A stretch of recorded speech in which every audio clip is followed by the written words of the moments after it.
Well, hello, good morning, or good afternoon, wherever you may be watching or listening to this video from your audio platform.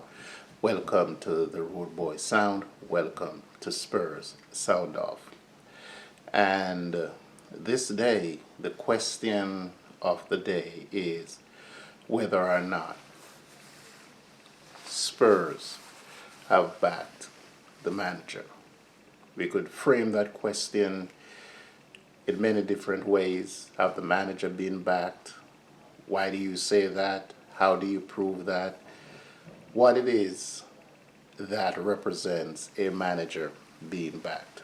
And so, from the rude boy perspective, it is, in my opinion, and my opinion only. And so, those who are going to say otherwise, I do respect your opinion. I'll read it, I'll listen to it, and contrast that with mine. Over the years, we have heard if only the manager was backed, if only the manager get that player, if only the manager get the player that he wanted, if only Daniel Levy not foist players on the manager. All great points, all great observations.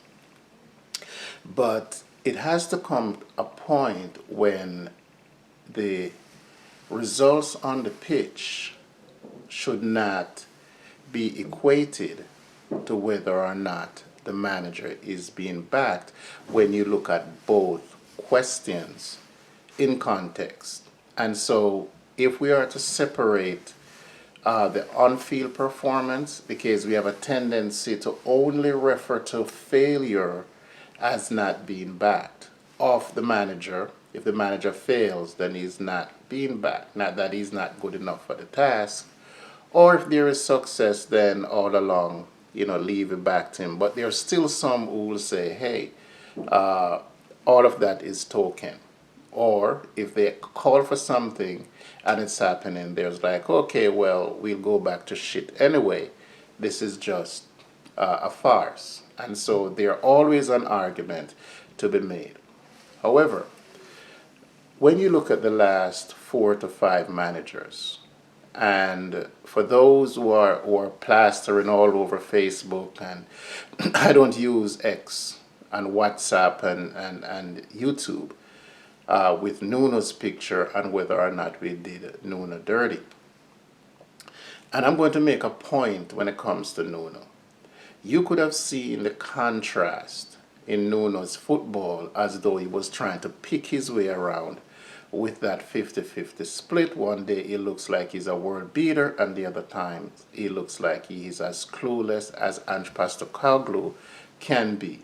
And therefore, when you come from a manager like Pochettino, he was judged based on that, fear or not. That's how he was judged.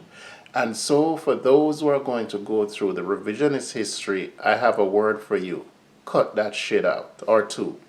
So, he was judged primarily on where those losses took us. Unfortunately, we don't want to judge on Ange on those losses, but we cheer him for the win. But that is not the point of the conversation. We want to stick to a singular topic, but I want to clear my mind on that for those who are going to invoke the Nuno was treated unfairly. No, he was not. Okay? And so that's a result of showing that you don't know what you're doing. I'll say this before I say anything. Do you guys actually realize that Spurs are not in Chelsea's class? We're not in Man United class. We're not in Arsenal's class as well. And neither Liverpool. We meander around top 6, but we are not in their class of football. We can get up there if we want to on our good day, but consistently we are not. So let's get that straight as well. I'm airing everything out that people are saying now. Do you all know that Chelsea has won just about everything in this era, apart from Man City, who won probably more trophies and won more league titles. I think Chelsea is one of the most successful clubs in London over the same period, or in England and in European football over the same period. Do you know that pound for pound, year for year, Chelsea during that time, I think when I did the research it was 2000, and I did it from 1990. And within that year, Chelsea has had a manager or more per year. Precisely when I did the research, I did it over a 25-year period, and Chelsea at some point has 27 managers. And you know what they did? They won everything. So don't tell me about Spurs changing managers, right? Because teams, clubs have been successful changing their manager. If you win, you stay. If you lose, you go. That's the business we are in. Let's jump over to whether or not Spurs backed Ange. And we're going to use Ange's word, right? That he's here because there's a problem. And he's here to fix that problem. And therefore, when he confronts or when he sits with Daniel Levy, these are his criteria. Otherwise, he would not have taken the job. And so far, we have seen his influence starting with Madison and then Vicario and so on. And as we go, we see that he came out and said, these are my imprints. This is what I'm doing. And then we see the players that are leaving. And up until yesterday, before I recorded this video, 13 of the players, and I'm kind of looking at wings to see if wings fit into that 13, and just managed to get rid of 12 of those players that he inherited that had no future at the club, something that we struggled with over the years. And he did that over a 3-window period, so give him credit for that. We're not going to take that away from him. That also, my friend, is part of backing the manager. So we can start there and give him his credit for that. Conversely, the incomings are just about the same. Ange has been influential in bringing in every single player, new player, every player that came into the club since he took over. That's all his. The likes of Romero and Kulusevski and Son and Ben Davies, Reguilon, which we know is going to go, Richarlison, just to name a few of the players. All the players in one bucket that he inherited, that are part of his setup, which he said, yes, these are my kind of players. I like them. They will fit my system. So therefore, I'm going to build the team around these players that I inherited. Those that I mentioned before, all 13. We can't get into all the names. We don't have the time. They're gone.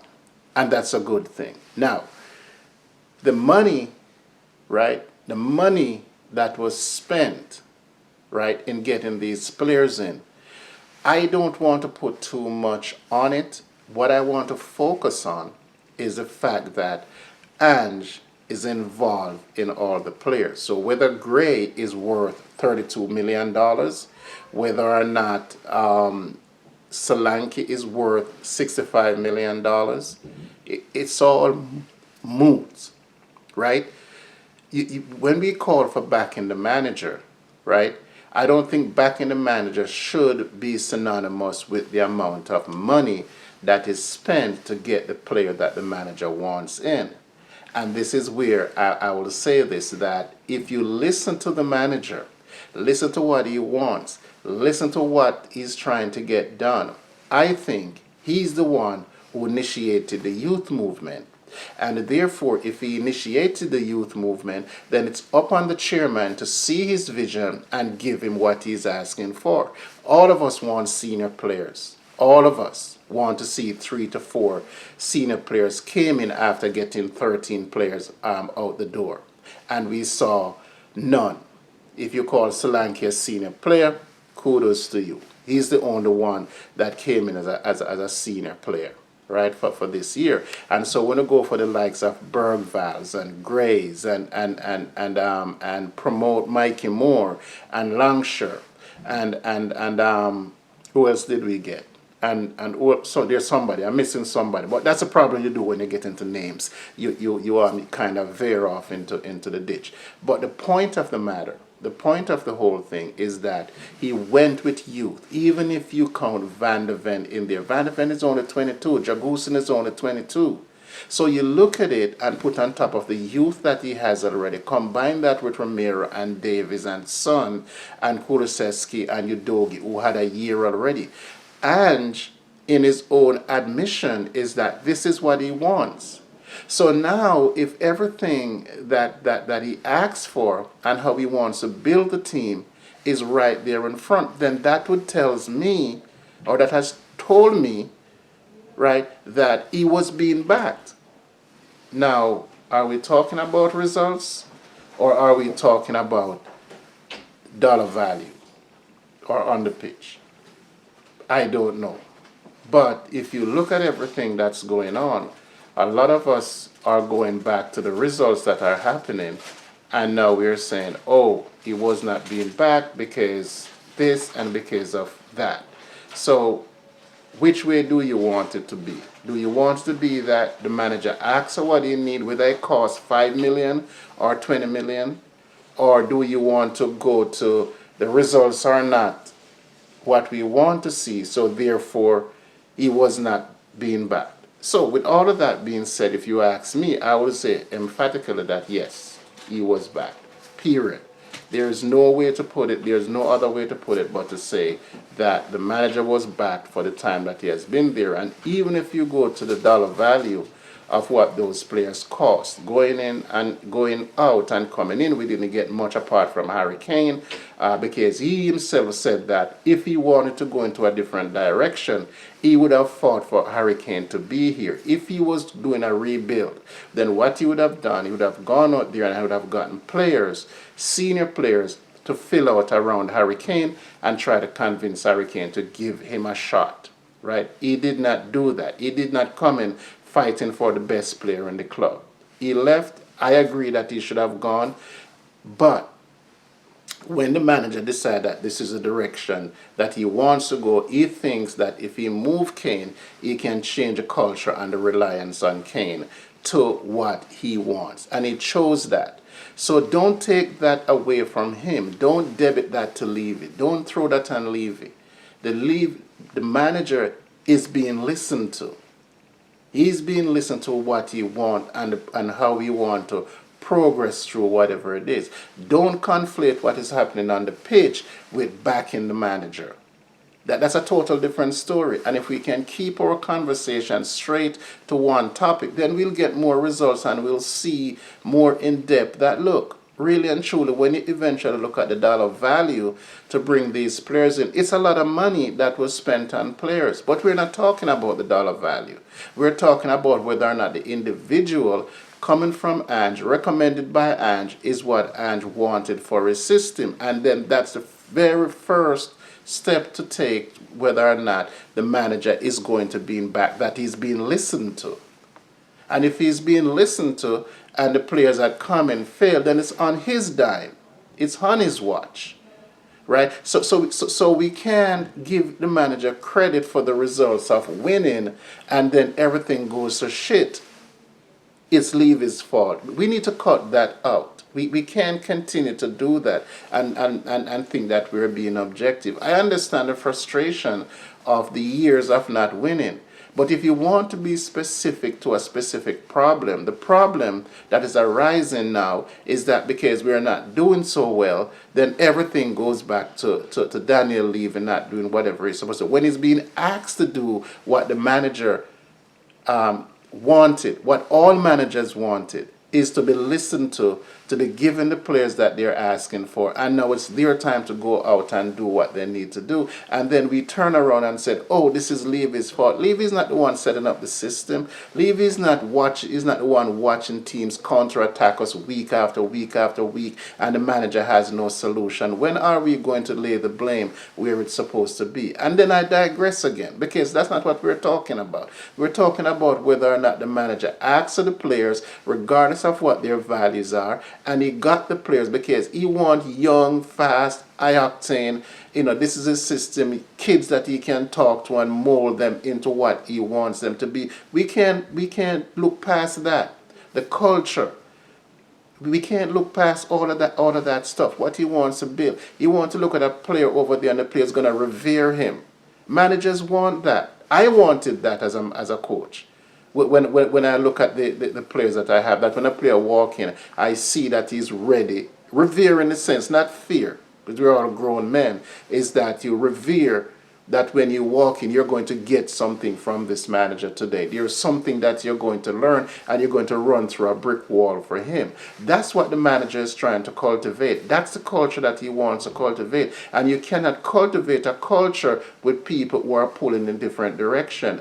Kane's ambition is to win something now. Ange's ambition is to win based on the process of going through rebuilding and getting there brick by brick. And I understand the reason why he would not have fought for Harry Kane, because he would have seen how there was no support system underneath Harry Kane, no matter who the manager was. And he came in and he changed the way the club operates. And we don't want to admit that the club is operating differently. What we want to do is that we want to take a loss and we want to say we're back to the same old, same old. And that's not true. And everything that has been said for the past 15 minutes, I am going to tell you that yes, the manager was backed based on the category of getting players out, getting players in, especially the ones that he is involved actively recruiting, and recommended that the board goes out and get those players, regardless of whether or not they cost 1 million or 65 million. So yes to the question. The answer is yes. He's being backed. Money-wise, we can talk about that another time. Whether or not the money was spent the way it is supposed to, whether or not the players themselves at the end of the day has the kind of value or not that we actually pay for the players. That's his assessment.